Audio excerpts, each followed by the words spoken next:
Assalamualaikum warahmatullahi wabarakatuh. Ingin menanyakan yang tadi menahan pernikahan tadi Ustaz. Misalkan kita punya anak baik perempuan maupun laki-laki, misalkan calonnya itu karena malah belum bisa tapi tidak, tapi dia sholat. Terus sebaliknya laki-lakinya belum sempurna juga, sudah sholat 5 waktu tapi masih kurus dan sebagainya, bahkan merupakan kemudian apakah kita sebagai orang tua misalnya menahan pernikahan itu sudah bijak belum atau sudah sholatnya 5 waktu belum, apakah itu kita berdosa menahan seperti itu? Iya. Apakah ketika awal nikah, taruhlah sholatnya masih bolong-bolong, hijabnya belum sempurna, akan terus seperti itu sampai 10 tahun, 20 tahun? Kan tidak. Bisa diajak ngaji, mendengarkan nasihat, semakin baik, semakin baik. Ya contoh diri kita lah. Barangkali antum mengalami bagaimana awal nikah, mungkin istri belum pakai hijab, lalu sekarang luar biasa, hijab syar'i, bahkan pakai cadar. Ya, manusia kan membaik. Ya, maka tidak tepat kalau menunggu sempurna dulu baru dinikahkan. Apalagi sudah mau sama mau, umur sudah cukup, penghasilan sudah ada, sudah. Walaupun belum rajin ke masjid misalnya, nanti bismillah ya, ada perbaikan insya Allah ya. Nggak ada syarat dari Nabi untuk menikahkan seorang laki dan perempuan dua-duanya harus kafah dulu misalnya, harus betul-betul soleh-solehah dulu, nggak ada.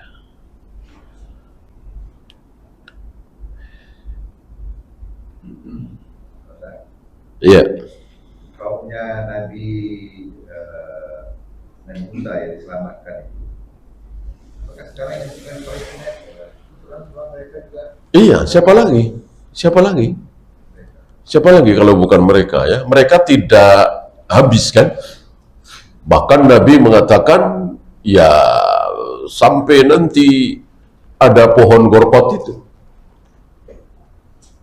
Ya, seandainya Nabi tidak mengatakan seperti itu, namanya umat itu kan ada terus ya. Apalagi Nabi mengatakan seperti itu. Nah, terus mana? Ya, mana lagi kalau bukan mereka yang sekarang sedang berbuat dengan perbuatan yang sangat memalukan itu. Siapa lagi kalau bukan mereka? Dan sifat-sifatnya betul-betul mirip. Persis seperti apa yang ada di Al-Quran.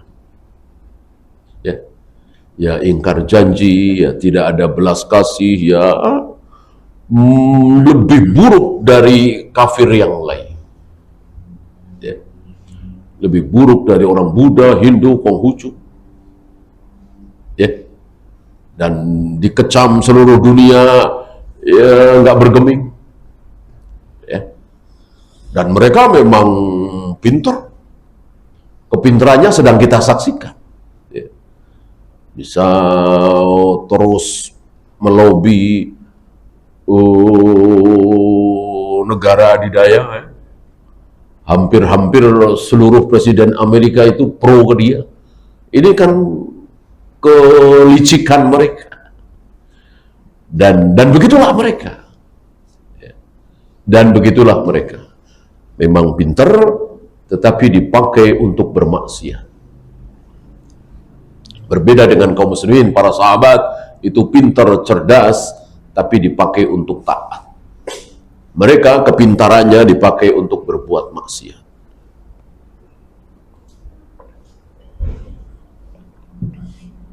Maka alangkah baiknya seandainya kaum muslimin membalas. Dan sekalian berulang lagi peperangan terakhir Khaybar antara kaum muslimin dengan Yahudi. Ini perang terakhir. Habis itu nggak ada perang lagi kecuali hari ini. Ya, tapi sangat disayangkan kaum muslimin tidak menyerang mereka. penguasanya tentunya ya.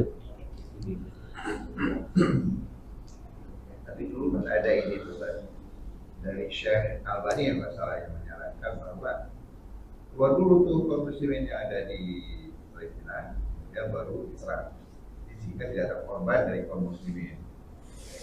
Iya, itu sebelum kejadian yang sekarang hampir 50.000 lebih itu kan, belum kejadian itu. Ya sekarang sudah apa sih istilahnya?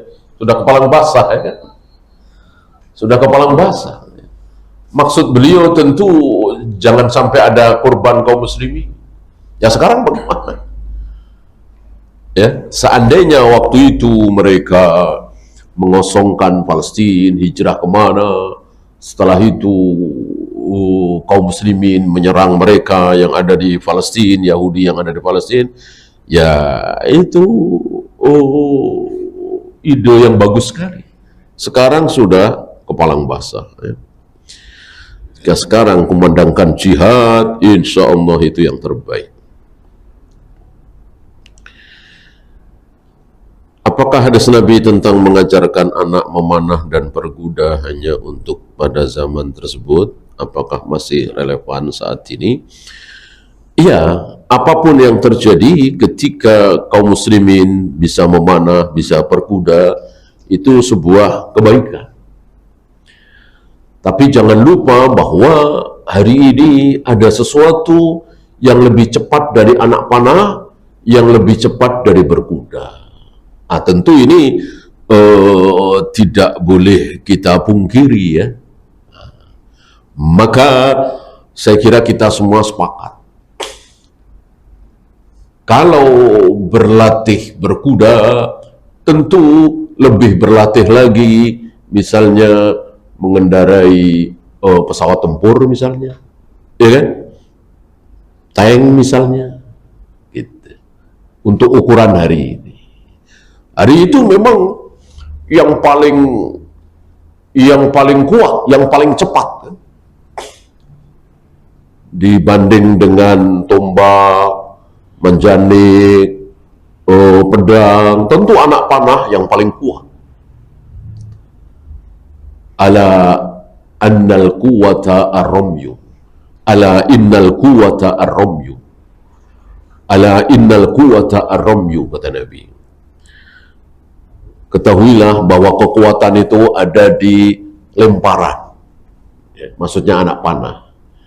Nah, ar-ramyu ditafsirkan, ya, Nabi tidak mengatakan panah tadi ar-ramyu kan lemparan.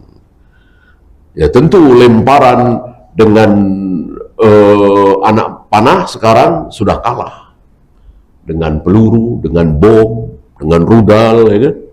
Apalagi hari ini jarak ratusan kilometer bahkan 1000 kilometer bisa diserang. Bagaimana lawan dengan anak panah?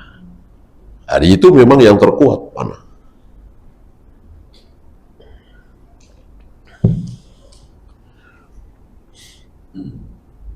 Apakah wajibnya mendengarkan ketika Al-Quran dibacakan hanya di dalam sholat? Bagaimana di luar sholat? Kalau memang dibacakan, iya. Misalnya sekarang kan kita nggak sedang sholat. Saya membacakan ayat, misalnya. Ya. Antum yang mungkin sedang bisik-bisik ngobrol harus diem. Ya, kalau baca hadis atau yang lain mungkin, ya, ada perlu apa. Ketika saya sedang membacakan ayat Al-Quran, antum harus diam. Berarti bukan hanya ketika sholat, ya, yang memungkinkan, kecuali yang tidak memungkinkan atau bid'ah. Misalnya menjelang maghrib disetel murotal Al-Quran di masjid, atau menjelang Jumat. Ini bid'ah, ini salah, ini keliru, maka tidak wajib kita diam. Dan itu sebuah kekeliruan. Bolehkah orang tua mengambil semua uang anaknya ketika habis gajian? Dalilnya memang seperti itu. Anta wa maluka li abik. Ketika Nabi dilapori oleh seseorang bahwa ayahku sering mengambil hartaku, Nabi justru membela ayahnya. Anta wa maluka li abik, engkau berikut hartamu milik ayahmu. Jangankan cuman hartamu, dirimu. Dirimu itu milik ayahmu, milik orang tuamu. Oleh karena itu, jika kita punya harta, punya uang, kok diambili oleh orang tua kita, kita wajib merelakan.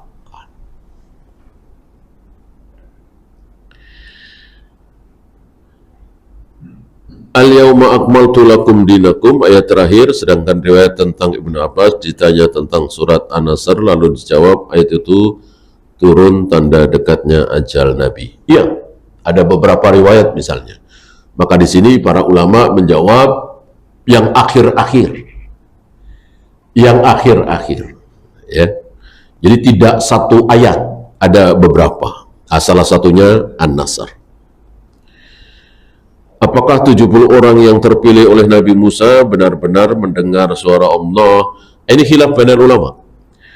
Di tafsir Ibnu Katsir seperti itu. Walaupun tidak seperti Nabi Musa mendengarkannya. Tapi mereka bukannya bersyukur, malah minta yang lebih. Yaitu melihat Allah dengan mata kepala. Apakah sama senangnya Allah jika ada hambanya yang bertaubat dengan jika ada hambanya yang memuji-muji Allah? Sama-sama senang, ya. Adapun senangnya lebih senang yang mana? Wallahu a'lam.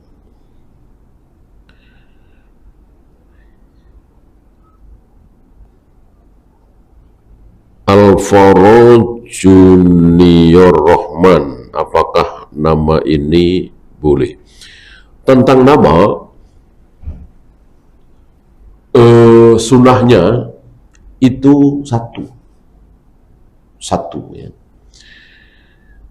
Kalau mau dua dengan ayahnya, kalau mau tiga dengan kakeknya. Allah dan Rasulnya di dalam Al-Quran dan Sunnah sudah memberikan contoh nama-nama terbaik. Ada Adam, ada Idris, ada Nuh, ada Hud, ada Ibrahim, Ismail, Ishak, Yakub. Ini nama-nama terbaik. Jadi para nabi, para rasul itu bukan hanya orangnya, bukan hanya ketaataannya, bukan hanya perangainya, bukan hanya akhlaknya yang baik, tapi namanya juga terbaik. Maka alangkah baiknya kita ambil nama mereka. Nggak usah ngarang seperti ini. Ya, dan cukup satu. Nama lengkap Nabi Adam siapa? Nama lengkap Nabi Ibrahim siapa? Nama lengkap Nabi Musa siapa? Ya Musa, ya Ibrahim, ya Adam, itu udah lengkap sekali. Karena nama itu satu.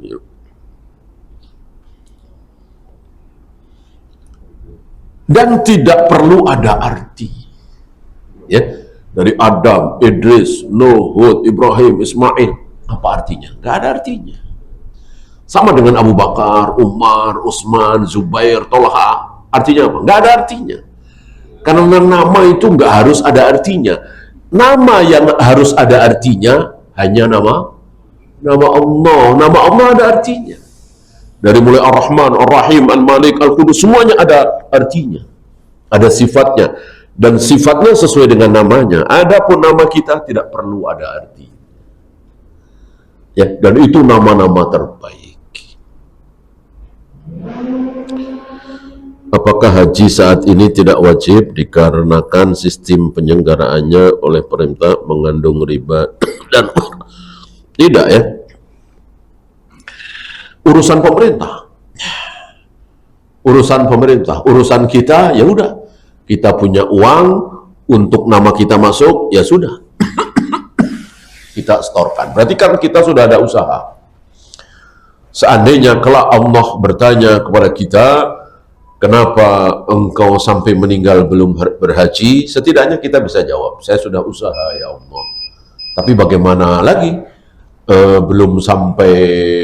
Coba seandainya kaum muslimin menghindari riba, barangkali tidak seperti hari ini. Ya. Jadi betul-betul yang bisa berangkat adalah yang punya uang. Nah, sekarang tidak.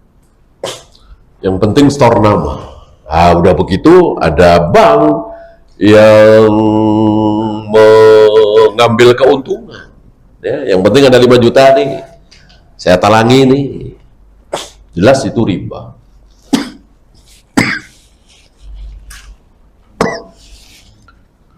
Wallahu a'lam. Ya. Kalau pembagian hadiah ke anak, anaknya masih kecil, setahun sama udah kerja itu harus sama gitu. Misal yang tua kendaraan, cuma dikasih kendaraan, tapi masih ada adiknya yang masih SD. Misalnya. Kalau kendaraan itu bagian dari nafkah, tidak ya. Misalnya karena dia udah kuliah, butuh nafkah, apa? Motor. Agar lebih cepat dan lebih irit daripada taksi misalnya, kendaraan umum. Nah sementara anak TK kan belum butuh. Nafkahnya mungkin baru sepeda. Tentu harganya jauh. Bolehkah? Boleh. Yang tidak boleh itu hadiah. Ya. Berupa rumah misalnya, berupa tanah, biasanya udah dewasa ya, udah pada dewasa anaknya. Itu harus betul-betul adil. Tidak boleh membedakan anak sulung, anak bungsu, anak perempuan, anak laki-laki, harus sama. Yang beda antara laki dan perempuan, waris. Kalau hibah harus sama. Wallahu a'lam. Ya. Assalamualaikum warahmatullahi wabarakatuh. Kalau berjalan kan satu langkah mengangkat dada, satu langkah menghapus dada. Nah, sekiranya kita mungkin kaki bermasalah nih, mungkin bawa sepeda atau motor atau apa, kita dapat. Karena bermasalah ya, insya Allah. Yang tidak adalah ketika tidak bermasalah, males jalan, gitu ya. Pengen ya naik motor, naik mobil, ya tentu nggak ada langkah. Ya paling langkahnya dari parkiran ke masjid, ya kan? Mungkin 10 langkah, mungkin 7 langkah. Adapun dari rumah ke masjid, ya enggak, dia nggak ada langkah. Kecuali bermasalah. Sakit, sebetulnya mau melangkah, tapi sakit sekali. Nah, tentu Allah Maha tahu. Ya. Wallahu a'lam. Ya. Kalau misalnya apakah misalnya haji itu dia menggunakan lokasi lain untuk bisa haji lebih cepat, apakah itu mengakali pemerintah atau gimana? Ada bohongnya? Ada bohongnya? Kalau ada bohongnya jangan, ya. Ngapain mesti bohong-bohong ya? Saya warga NTT, padahal warga DKI, kan jadi bohong. Saya warga Hong Kong misalnya, padahal warga Indonesia, kan jadi bohong. Jangan. Jangan, ya sudah. Karena memang sudah kesalahan seperti ini, kita ikuti saja. Kecuali memang ada uang, mungkin yang lebih mahal, biar ngantrinya tidak terlalu panjang. Seandainya kita mengikuti yang harga normal, insya Allah kita sudah usaha. Yang penting kita sudah usaha. Wallahu a'lam. Habis kita akhiri. Subhanakallahumma bihamdika asyhadu an la ilaha illa anta astaghfiruka wa atubu ilaik. Assalamualaikum warahmatullahi wabarakatuh.